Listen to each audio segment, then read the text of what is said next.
大家看到，有的人养宠物是为了一时兴起，没有新鲜感了，有些人就会把宠物给遗弃，因为不想看到这种情形不断发生，让这些流浪猫狗满是街头。艺人黄子佼呢就发起爱心，他带着陈家维还有王心如一起带自家狗狗跟猫咪为爱护动物来发声。而饶舌歌手大支呢更为了流浪动物写了歌，希望大家把宠物也当作家人。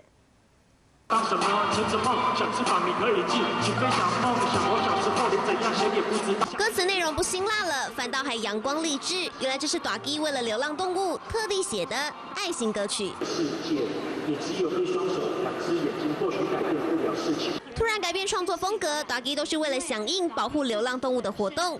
自己就养了11只猫咪的大支，还笑说自己根本就是个猫奴。不过爱猫成痴的，其实还有他王心如。他们就是我的少奶奶跟少爷，我就是他们的仆人，然后都要伺候他们这样子。然后常常要帮他们梳毛、洗澡，还要陪他们玩。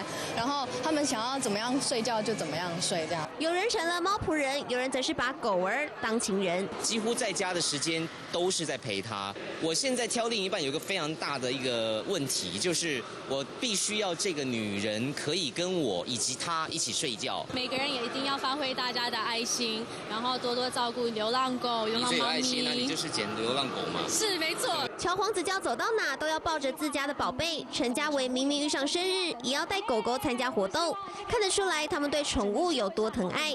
艺人们都带来了自己的小狗、小猫站台，就是要呼吁养宠物别凭着一时兴起，应该把它们当成一辈子的家人。内选张写卢嘉轩，他报道。